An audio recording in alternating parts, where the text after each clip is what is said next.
Welcome to the moon tonight. It is Saturday, January 5th, 2013.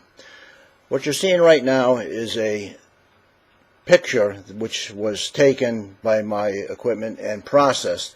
It's a static picture and not a live image of the moon. This is a full up and running test of the last few pieces of equipment that I'm going to be using for this new site, which I'm going to call the Moon Tonight. I need to do this because where I image from, here in Connecticut, a small town called Terryville, we are on the edge or the foothills of the Berkshire Mountains and Litchfield Hills of northwestern Connecticut. And it gets pretty darn cold here. It was 0 the other night. It can get even colder than that. It's not uncommon for it to be 10 degrees. So what I want to do is get my telescope and my camera outside and have me inside where I can record and make the videos from. And as you can see here, I have control of this webcam, as I'm showing you here, the pan in and out. But again, that is not a live image of the moon. This is just a final test of the last few pieces of equipment.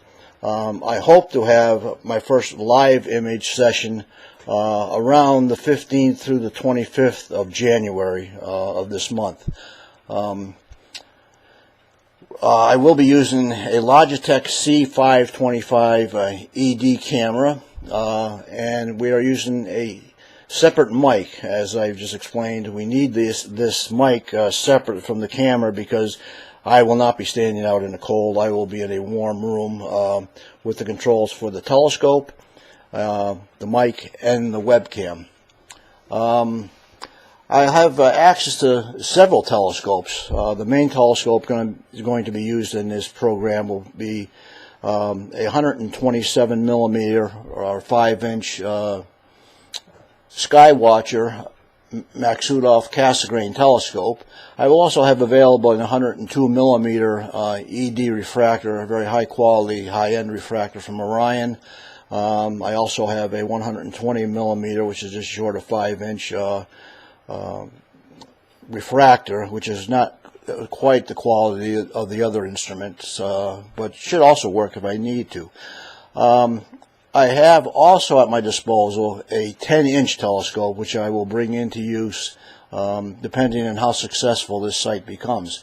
That's a 10-inch f4, the f4 meaning that if you multiply the 4 times the 10-inch telescope, you get the focal length, which is 40 inches.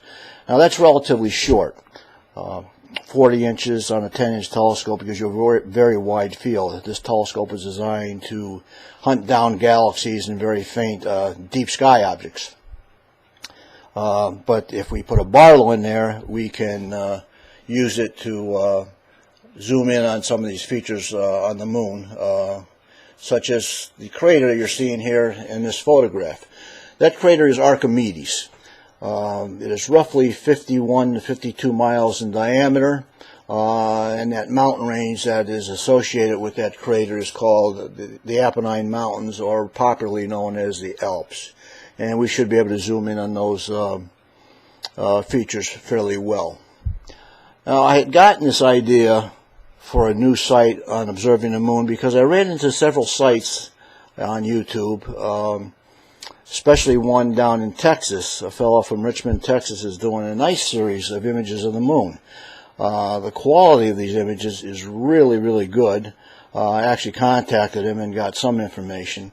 My name, by the way, is Jim Hannon. I've been an amateur astronomer for, well, 57 years, I guess. It goes back to 1956 when I first got into astronomy when I was 12 years old.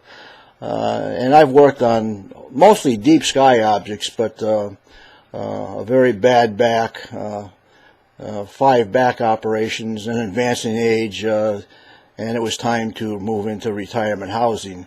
And unfortunately, I lost the observatory, which I had in the backyard at that time. That's why the 10-inch has been freed up and is stored right now.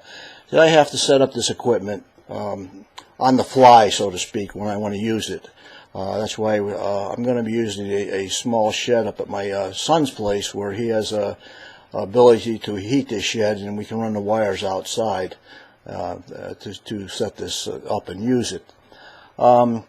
Again, getting back to these sites that I've ran into, the quality is fantastic. It's just the views that we have, I guess, on the moon are quite dissimilar. This fellow down in Texas believes in UFOs, UFO bases, aliens, and all kinds of life on the moon. And of course, I'm approaching it from a much more scientific point of view.